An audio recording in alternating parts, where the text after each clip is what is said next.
وعلى آله وصحبه ومن والاه. أما بعد، فإن في الله الخلف من كل هالك والعوض من كل فالك. لا قوة لا ينبغي لأحد.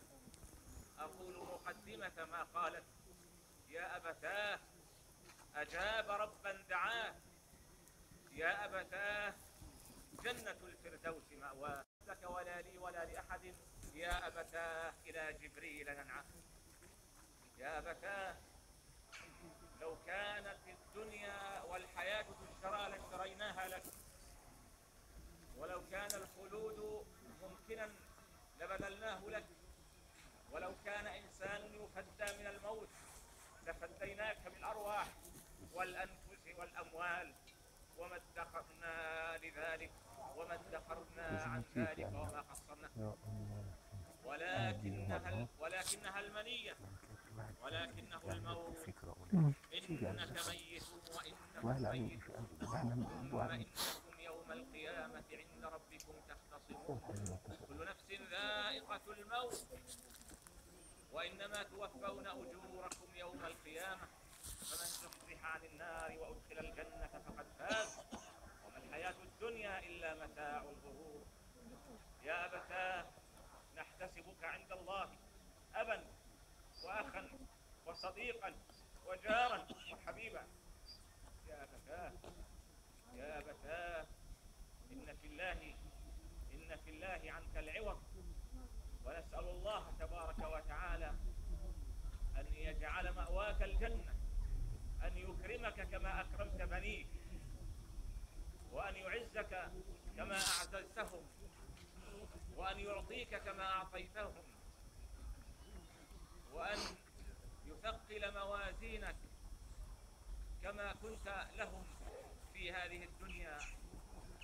نسأل الله تبارك وتعالى أن يجمعنا بك في دار كرامتك ومستقر رحمتك. يا أبتاه أسأل الله لك أن يعطيك ثواب الصابرين، فإنك أصبت بذكرك، ولكن الله تبارك وتعالى عوضك فيه خيرا، أن جعله من أهل كتاب الله. وأسأل الله جلت قدرته أن يجعلني وما أحفظ، أن يجعلني وما أعمل في ميزان حسناتك وميزان حسنات أمي يوم نلقاك برحمة الله وفضله ومنه وجوده. يا أبتاه إن فيك درسا عظيما لكل أب، أن يحتضن أبناءه وأن ينشئهم التنشئة الصالحة حتى يكونوا أولادا صالحين يدعون لهم. إذا مات ابن آدم انقطع عمله إلا من ثلاث: صدقة جارية، أو علم ينتفع به، أو ولد صالح يدعو له.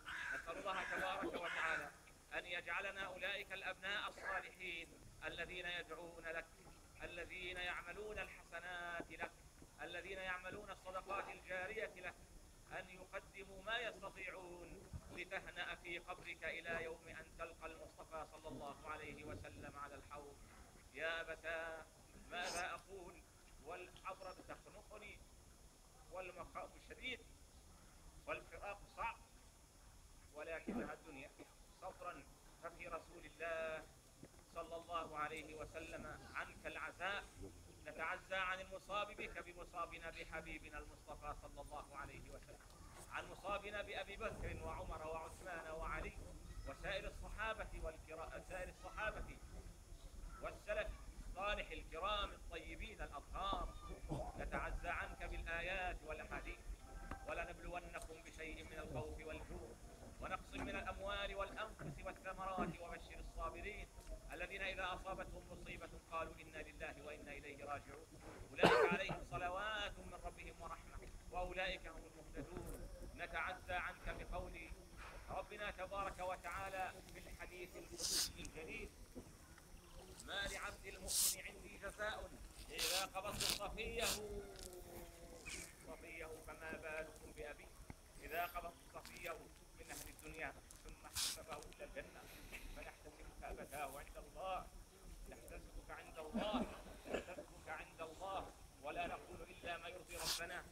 إن العين لتدمع وإن القلب لا يحزن وإنا لا لا نقول إلا ما يرضي ربنا، وإنا لفراقك يا أبتاه لمكلومون لمحزونون. فاللهم اجبر فيك مصيبتنا، اللهم اجبر فيك مصيبتنا، اللهم اجبر فيك مصيبتنا برحمتك يا أرحم الراحمين. ماذا نقول في هذا المقام الصعب؟ ماذا نقول إلا أن نستحضر آيات الله وحديث رسول الله صلى الله عليه وسلم. عجبا لأمر المؤمن، إن أمره كله له خير، إن أصابته سراء شكر فكان خيرا له، وإن أصابته ضراء صبر فكان خيرا له. يا أبتاه والله كم كنت أن أكون قبلك حتى لا أخف، ولكنها مشيئة الله تبارك وتعالى، ولكنها إرادته، لا معقب لحكمه ولا راد لقضائه سبحانه وبحمده. الحمد لله الذي جعل لنا ما نتعزى به، جعلنا مجتمعين بحمد الله إخوة وأخوات، جعلنا مجتمعين وجعلك تموت وأنت راض عنا. نسأل الله أن يرضيك كما رضيت عنا حتى نلقاك. نسأل الله أن يجمعنا بك وبمن سبقنا وبمن سوف يلحق بك في دار كرامته ومستقر رحمته. والذين آمنوا واتبعتهم ذريتهم بإيمان ألحقنا بهم ذريتهم وما ألتناهم من عملهم من شيء، كل امرئ بما كسب رهين. اللهم ثبته عند السؤال، اللهم ثبته عند السؤال، اللهم ثبته عند السؤال. اللهم إن الأشحاء من أهله وأحبابه وجيرانه وأقاربه قد أسلموه إلى لطفك وحبل جوارك، فكن به رؤوفا رحيما. اللهم كما لطفت به جنينا في بطن أمه فالطف به في بطن أمه الأرض. اللهم افسح له في قبره مد بصره وجاف الأرض عن جنبيه. اللهم لقنه حجته، اللهم لقنه حجته. اللهم أعذه من عذاب القبر ومن فتنة القبر، اللهم هون عليه ضمة القبر.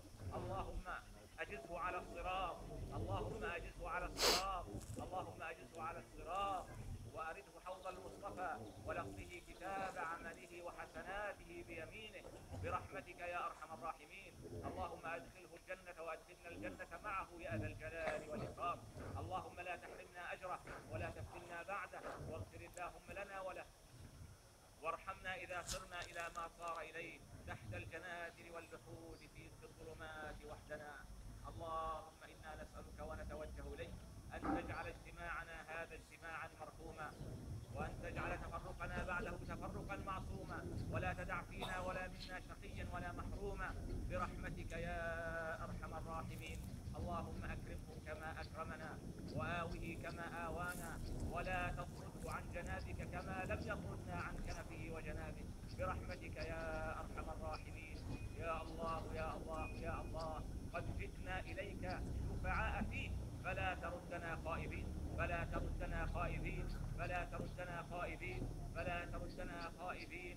اللهم إنه قد نزل محتاجا إلى رحمتك وأنت غني عن عذابك. اللهم إن كان محسنا فزد في إحسانه، وإن كان مسيئا فتجاوز عن سيئاته برحمتك يا أرحم الراحمين.